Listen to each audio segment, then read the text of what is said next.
ಈಗ ನಮ್ಮ ಜೊತೆಗೆ ಮಾತನಾಡೋದಕ್ಕೆ ಡಾಕ್ಟರ್ ಪವನ್ ಅವರು ಫೋನ್ ಸಂಪರ್ಕದಲ್ಲಿ. ಡಾಕ್ಟರ್ ಪವನ್ ಅವರೇ ನಮಸ್ಕಾರ. ನಮಸ್ಕಾರ ಸರ್. ನಮಸ್ತೆ. ಬಹುಶಃ ತಮ್ಮ ಗಮನಕ್ಕೆ ಬಂತು ಅಂತ ನಾನು ಭಾವಿಸ್ತೀನಿ. ಆಗಲೇ ತಾವು ಮಾತನಾಡ್ತಾ ಹೇಳಿದ್ರಿ ಮಗುವನ್ನು ಉಳಿಸಿಕೊಳ್ಳುವಂಥ ಪ್ರಯತ್ನ ಯಶಸ್ಸು ಆಗಲಿಲ್ಲ ಸರ್, ಏನು ಹೇಳ್ತೀರಿ?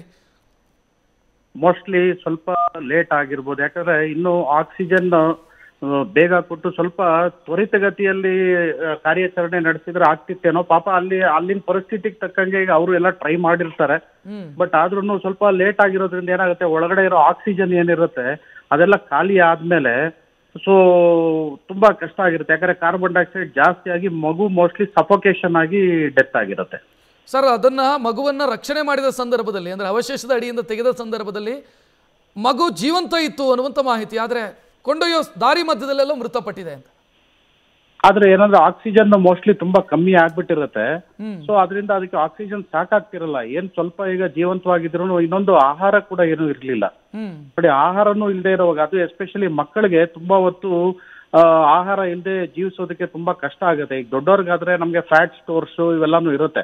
ಸೊ ಹಾಗಾಗಿ ಸುಮಾರು ಹೊತ್ತು ಊಟ ಇಲ್ಲದೆ ಇದ್ರೂ ಕೂಡ ಸ್ವಲ್ಪ ಬದುಕಿರ್ತಕ್ಕಂಥ ಚಾನ್ಸಸ್ ತುಂಬಾ ಜಾಸ್ತಿ ಇರುತ್ತೆ. ಆದ್ರೆ ಮಕ್ಕಳಲ್ಲಿ ಹಾಗಾಗೋದಿಲ್ಲ. ಮಕ್ಕಳಲ್ಲಿ ನೋಡಿ, ನಾವು ಎವ್ರಿ 2 ಅವರ್ಸ್ಗೆ ಫೀಡಿಂಗ್ ಮಾಡಿ ಅಂತ ಹೇಳ್ತೀವಿ ತಾಯಂದ್ರಿಗೆ. ಸೊ 2 ಅವರ್ ಅಲ್ಲಿ ಯಾಕೆ ಫೀಡ್ ಮಾಡ್ಬೇಕು ಅಂತಂದ್ರೆ ಇಮಿಡಿಯೇಟ್ ಆಗಿ ಅವ್ರಿಗೆ ಎನರ್ಜಿ ಬೇಕು, ಅದು ಬೇಗ ಖರ್ಚು ಆಗ್ಬಿಡತ್ತೆ. ಸೊ ಜಾಸ್ತಿ ಹೊತ್ತು ಅವರು ತಡೆಯೋದಕ್ಕಾಗೋದಿಲ್ಲ. ಮೋಸ್ಟ್ ಪ್ರಾಬಲಿ ತುಂಬಾ ಹೊತ್ತು ಆಹಾರ ಇಲ್ಲ, ಆಕ್ಸಿಜನ್ ಇಲ್ಲ. ಸೊ ಹಾಗಾಗಿ ಅದು ಮಗುಗೆ ತುಂಬಾ ಎಫೆಕ್ಟ್ ಆಗಿದೆ ಅಂತ ಕಾಣುತ್ತೆ. ಸ್ವಲ್ಪ ಇನ್ನೂ ಬೇಗ ಆಗಿದ್ರೆ ಉಳಿಯುವಂತ ಚಾನ್ಸಸ್ ಇರ್ತಿತ್ತು ಅಂತ ಕಾಣುತ್ತೆ.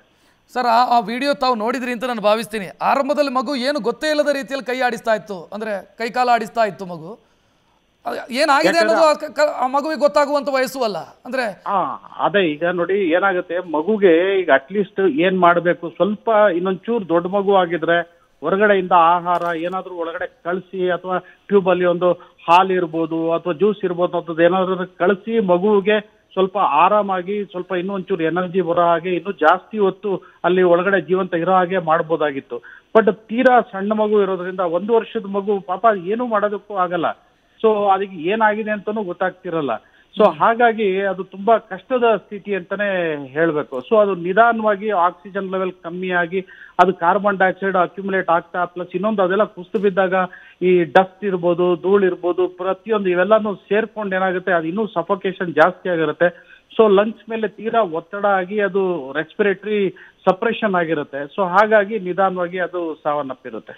ಎಸ್ ಡಾಕ್ಟರ್ ಪವನ್ ಅವರೇ, ಥ್ಯಾಂಕ್ ಯು ನ್ಯೂಸ್ ಫಸ್ಟ್ ಜೊತೆಗೆ ಮಾತನಾಡಿದ್ದಕ್ಕೆ.